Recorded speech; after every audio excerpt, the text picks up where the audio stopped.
It sounds impossible, but some flights actually land before they take off. The reason isn't speed, it's geography and time zones. For example, a flight leaving Tokyo in the evening can land in Los Angeles earlier on the same calendar day because of the time difference. Another example is a flight departing Seoul at 7 p.m. can land in San Francisco at 1:30 p.m. on the same calendar day, after crossing the international date line. The aircraft never travels back in time. Only the calendar changes. It's one of the most fascinating effects of flying around our planet. The North Pole may look like a frozen wilderness, but every day, dozens of passenger aircraft fly directly over it. Why? Because on a globe, the shortest path between North America, Europe, and Asia often passes over the Arctic, not across the Atlantic or Pacific. Flying over the North Pole can save hundreds of kilometers, reducing fuel consumption, flight time, and operating costs for airlines. The pitot tube is one of the most sensitive sensors on an airplane. It provides the airspeed information pilots depend on every second. As air enters the pitot tube, pressure is measured and sent to the aircraft's computers, which calculate the airspeed shown in the cockpit. In 2009, Air France Flight 447 lost reliable airspeed after its pitot tubes became blocked by ice crystals. That's why modern pitot tubes are electrically heated. It may be one of the smallest parts on an airplane, but without accurate airspeed, safe flight would not be possible. The most dangerous part of a flight isn't cruising at 35,000 feet. It's the first and last few minutes, when pilots are taking off or landing. During takeoff and landing, the aircraft is flying low, changing speed, and has very little time or altitude to recover from unexpected problems. Bird strikes, wind shear, runway incursions, and sudden weather changes are most likely to occur during these critical phases of flight. For passengers, it's just a few minutes. For pilots, it's the part of the flight where there's the least room for error. By 2030, the US FAA will require airlines to upgrade older radio altimeters to reduce potential interference from nearby 5G signals. A radio altimeter tells pilots the aircraft's exact height above the ground, making it one of the most important instruments during landing. Some older altimeters may be affected by nearby 5G frequencies. Newer systems are designed to better reject unwanted signals. The US government plans billions of dollars in rebates, helping airlines complete the upgrades and keep every landing as safe as possible. On 28 July 2026, Airbus completed a record-breaking A350-1000 ULR test flight, keeping the aircraft airborne for 24 hours and 24 minutes. The aircraft flew non-stop from Melbourne, Australia, to Toulouse, France, covering an incredible 23,075 kilometers without landing. This wasn't an ordinary A350. It was fitted with an additional fuel tank, allowing it to fly farther than the standard version. The flight is part of Qantas's Project Sunrise, which aims to launch non-stop passenger flights between Sydney and London from 2027. If successful, Project Sunrise could redefine long-haul travel, allowing passengers to fly directly between Australia and Europe without a stop. Have you ever wondered why some airplanes leave long white trails across the sky, while others leave nothing at all? These white trails are called contrails. Airplane engines produce water vapor, and at cruising altitude it freezes when temperatures drop below -40 degrees Celsius. If the surrounding air is dry, the ice crystals disappear quickly. But if the air is humid, the contrails can remain for hours and gradually spread into thin clouds. Have you ever noticed that the same flight often takes a different route on the way back? It's not a mistake, it's actually planned. The biggest reason is the jet stream, a fast-moving river of air high above the Earth that can exceed 200 miles per hour.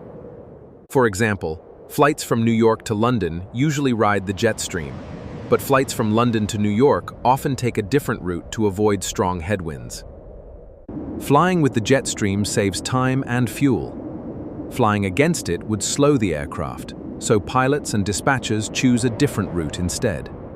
This is the Emirates Airbus A380, one of the most luxurious passenger aircraft ever built. But what makes it so different from every other airliner? Step inside first class, where every passenger has a private suite, with a fully flat bed, personal wardrobe, and sliding doors for complete privacy. Unlike most passenger aircraft, the Airbus A380 has two full-length passenger decks. A grand staircase connects the lower cabin to the exclusive upper deck. At the rear of the upper deck is an exclusive onboard lounge. First and business class passengers can relax with comfortable seating and refreshments while cruising at 40,000 feet. The Emirates A380 also features shower spas exclusively for first-class passengers, making it one of the few commercial aircraft where you can take a shower while flying. The experience inside the Emirates A380 is truly mind-blowing. Have you ever flown on one? Let us know your experience in the comments. Hidden above the cockpit of some aircraft is a room most passengers never know exists. It's completely invisible from the passenger cabin. This hidden room exists because some flights last more than 15 hours. It gives relief pilots a dedicated place to rest, helping reduce fatigue and maintain alertness throughout the journey. While passengers are sleeping below, another pilot may be resting above the cockpit, ready to take over later in the flight. Most travelers never know this hidden room exists. It looks terrifying, but lightning strikes commercial airplanes thousands of times every year. Yet, they almost always continue flying safely. The electrical current doesn't travel through the cabin. Instead, it follows the aircraft's conductive outer skin, protecting everyone inside. The lightning enters through one extremity, such as the nose or a wingtip, then leaves through another, often the opposite wingtip or the tail, completing its path outside the aircraft. That's why a lightning strike is rarely an emergency. Every modern airliner is certified to withstand lightning long before it ever carries its first passengers. 17 hours without landing sounds impossible.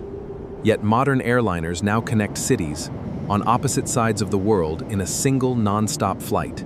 One famous example is Singapore Airlines flight SQ23. Its Airbus A350-900 flies non-stop between Singapore and New York, covering over 15,000 kilometers. The aircraft carries extra fuel, uses lightweight materials, and highly efficient engines, allowing it to remain airborne for nearly 17 hours.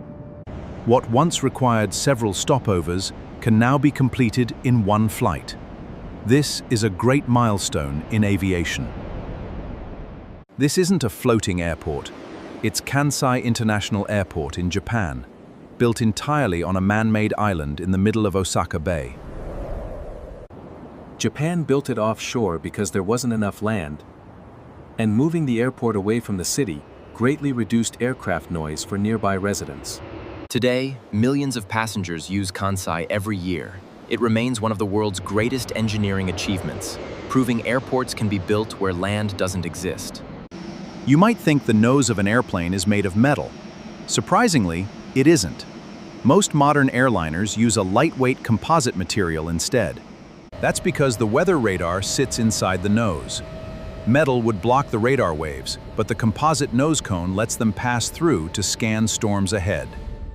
As the radar rotates, it scans hundreds of kilometers ahead, helping pilots detect heavy rain, thunderstorms, and turbulence before the aircraft reaches them. So the next time you see an airplane, remember this. The nose isn't metal because it's actually a window for the aircraft's weather radar, helping every flight stay safe. In 2013, an Atlas Air Boeing 747 Dreamlifter landed at the wrong airport in Kansas. The runway was far shorter than planned, leaving aviation experts stunned. The crew was cleared to land at McConnell Air Force Base, but instead landed at Colonel James Jabara Airport, located just 9 miles from the intended destination. Investigators found the crew likely mistook the smaller airport for McConnell because both runways were closely aligned. Fortunately, no one was injured, and the aircraft later departed safely. After Malaysia Airlines flight MH370 disappeared, the Indian Ocean captured the world's attention. But why do so few passenger planes cross its most remote waters? Much of the southern Indian Ocean is incredibly remote, with few diversion airports, limited radar coverage, and very little ship traffic. That's why many pilots treat it with extra caution. The Indian Ocean isn't officially a dead zone, but its isolation makes search operations far more difficult, so airlines plan routes with safety as the highest priority. The Pacific is Earth's largest ocean. So why don't most passenger planes simply fly straight across its emptiest regions? Because in an emergency, help could be thousands of kilometers away. Airlines plan routes that keep aircraft within reach of suitable diversion airports whenever possible. So it's not the ocean that pilots fear, it's the distance from help.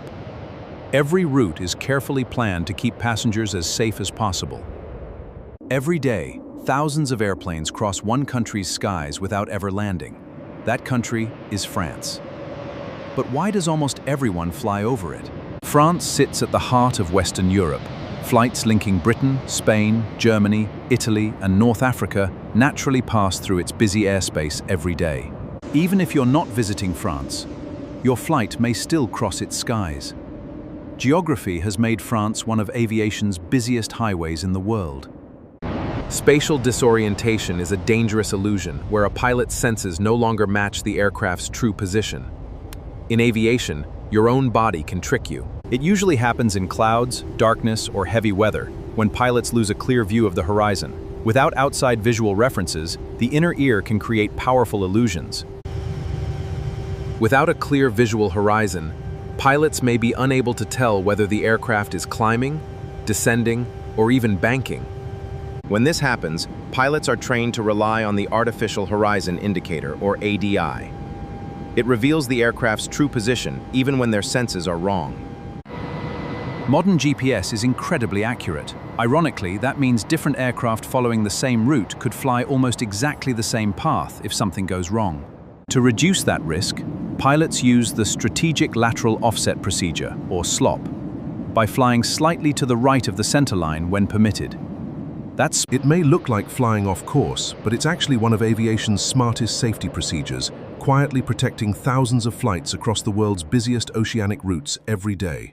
Pilots can usually see storms on weather radar, but mountains create a hidden danger that no radar can detect. As powerful winds cross mountain peaks, they create invisible mountain waves, severe turbulence, and dangerous downdrafts that can affect aircraft many kilometers away. That's why experienced pilots often respect mountains more than storms. The greatest danger isn't always the mountain itself, it's the invisible air surrounding it. A crack in an airplane sounds terrifying, but modern airliners are designed so that a single crack doesn't automatically mean the aircraft will break apart. How is that possible? Aircraft are built using damage-tolerant design. Tear straps, reinforced frames, and stringers help. This slows or stops a crack from spreading. Engineers also perform regular inspections, using advanced techniques to find tiny cracks before they become dangerous. In 2009, an airliner disappeared. It happened over the Atlantic. Its speed sensors iced over. What changed after Air France 447? Investigators found that ice blocked the pitot, causing unreliable airspeed readings. Since then, airlines have installed improved pitot probes, strengthened high-altitude stall recovery training. Modern aircraft still face severe weather. But better sensors, improved training, and lessons from Air France 447 have made pilots better prepared. The runway is right in front of the airplane. Then, at the last second, the pilots suddenly climb away. Why? Pilots perform a go-around if the approach becomes unstable, the runway is blocked, weather changes suddenly, or air traffic control instructs them to climb. A go-around isn't a mistake, it's a planned safety procedure. Pilots train for it regularly, because the safest landing is sometimes the one they don't make. Some airports have runways so short, they leave almost no room for error. Why were they built that way? Many short runways are found on islands or in mountainous regions where there simply isn't enough flat land for a longer runway. Only aircraft certified for short runway operations are allowed to use them, and pilots receive specialized training before flying these challenging approaches. What happens if an airliner suddenly loses all electrical power? Hidden beneath the aircraft is a tiny emergency turbine, designed for exactly that moment. The ram air turbine, or RAT, automatically deploys into the airflow. The spinning turbine generates emergency hydraulic or electrical power, allowing pilots to keep controlling the aircraft. The RAT cannot power the entire airplane. It provides enough energy for essential systems, giving the crew time to safely control and land the aircraft. Have you noticed your airplane sometimes stops climbing, then climbs again later? That's called a step climb, and it's done for a reason. A fully loaded aircraft is too heavy to climb. As fuel burns, pilots request higher flight levels. Airline 123, climb level 390. Climbing level 390, airline 123. Each step climb reduces fuel consumption and improves efficiency. It's one of the hidden engineering techniques that helps modern airliners fly farther using less fuel. Imagine two airliners are on a collision course. TCAS commands, "Climb!" Can the autopilot ignore that life-saving warning? On most airliners, TCAS alerts the pilots, not the autopilot, Traffic, climb. or the climb or descend command, even if it conflicts with air traffic control instructions. Some newer aircraft can couple the autopilot to certain TCAS advisories, but the pilots remain responsible and always have the final authority over the aircraft. Can an airplane's autopilot get confused? Yes, but modern airliners are designed to detect problems before they become disasters. If sensors provide conflicting data, the autopilot may disconnect. It's designed to stop rather than guess. Modern autopilot systems are built to fail safely. When they cannot trust the data, they hand control back to the pilots, who are trained to manage the situation. One autopilot isn't enough for many modern airliners. Some are equipped with 3 independent autopilot systems. But why? The 3 autopilots constantly compare data. If one disagrees or fails, the others can detect the problem, helping keep the aircraft on a safe flight path. This redundancy is especially important during low-visibility automatic landings. If one autopilot fails, the others help ensure the landing can continue safely. ADS-B is a system that allows an airplane to automatically broadcast its position, altitude, speed, and identity. It's one of the key technologies behind modern air travel. Air traffic controllers use ADS-B, together with other surveillance systems, to monitor aircraft more accurately. Nearby aircraft can also receive this information when equipped with compatible systems. ADS-B helps improve situational awareness, but it doesn't replace pilots or air traffic control. Together, they make modern aviation safer and more efficient every day. Autopilot isn't designed to stay on forever. Sometimes it disconnects itself. But why would an airplane suddenly hand control back to the pilots? If critical sensors disagree, turbulence becomes severe. The autopilot may disconnect. An automatic disconnect isn't a failure, it's a safety feature. The aircraft alerts the pilots immediately so they can safely continue the flight. Why do pilots say rotate during takeoff? It's one of the most important words in aviation. One pilot monitors the aircraft's speed. As soon as it reaches the calculated takeoff speed, they announce, "Rotate." That is the signal for the flying to gently lift the aircraft's nose off the runway. Rotate isn't just a command, it's the exact moment the aircraft transitions from driving on the runway to flying through the sky. Have you noticed airplanes rarely fly in a straight line? It's not a mistake. It's the fastest and most efficient route. Because Earth is round, the shortest path is called a Great Circle route. It saves time, reduces fuel consumption, and lowers operating costs. What looks longer on a flat map is actually shorter on a sphere. That's why pilots follow curved routes across the planet. How do airplanes stay safe after thousands of flights? It starts with the A-check, few weeks to examine critical systems, brakes, tires, engines, and flight controls. Next comes the B-check, used by some airlines for additional system inspections of the aircraft are opened for detailed structural, engine, and system inspections that can take several weeks. The most extensive inspection is the D-check. The aircraft is almost completely dismantled, inspected, repaired. It can take months, but it helps keep aircraft flying safely for decades. Can a helicopter fly upside down? The answer is yes, but only a few helicopters are designed to do it. Most helicopters cannot sustain inverted flight. Their fuel, oil systems are designed to operate upright. Helicopters use specialized engineering to fly safely while inverted. Only specially designed helicopters can fly upside down for extended periods. For almost every helicopter you see in daily service, inverted flight is neither possible nor safe. What happens if a helicopter loses its tail rotor? The aircraft can begin spinning almost immediately. The main rotor's torque is no longer balanced. A tail rotor failure is dangerous, but it is not always fatal. Pilots can use forward speed and emergency procedures to regain directional control. Survival depends on altitude, speed, helicopter design, and pilot skill. The tail rotor may be small, but it is one of the most critical systems on the aircraft. Is flying a helicopter at night dangerous? Not necessarily. Helicopters are certified for night operations. But darkness changes how pilots fly. The biggest challenge is not the helicopter. It is limited visibility. Pilots must rely more on flight instruments, navigation systems, and experience to avoid terrain and obstacles. Night flying is not inherently dangerous. With proper training, modern technology, and good weather, it is a routine operation. The greatest risk comes from poor visibility and pilot decision-making. Can a helicopter fly in heavy rain? Yes. Modern helicopters are designed to operate in rain, but heavy weather creates new challenges for both the aircraft and the pilot. Rain rarely damages the rotor blades. The real challenge is reduced visibility, stronger winds, and changing weather conditions. Pilots rely heavily on their instruments to fly safely. Heavy rain alone does not stop a helicopter, but severe storms, lightning, and extreme turbulence can. Sometimes, the safest decision is simply not to fly. How can a helicopter fly sideways or even backward? Unlike an airplane, a helicopter doesn't have to point in the direction it wants to move. The secret is the main rotor.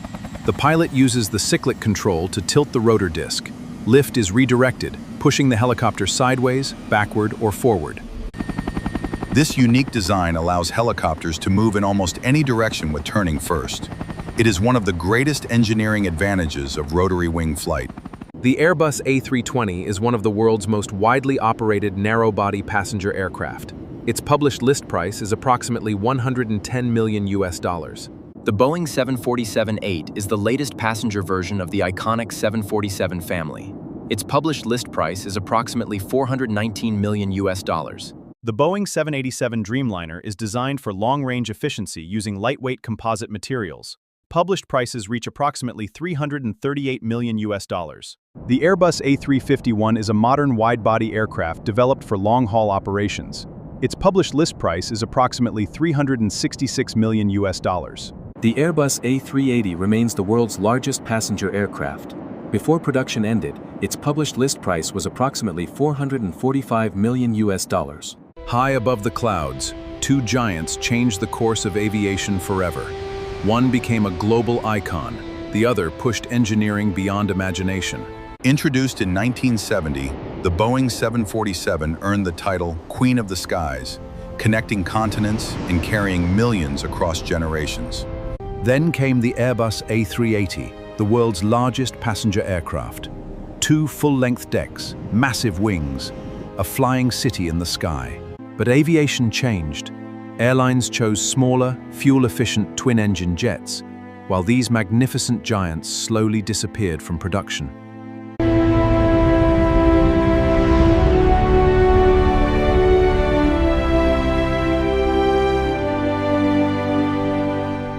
In 1903, the Wright brothers made history with the first powered airplane. It stayed in the air for just 12 seconds, proving that human flight was finally possible. The Wright brothers inspired a new generation of aircraft.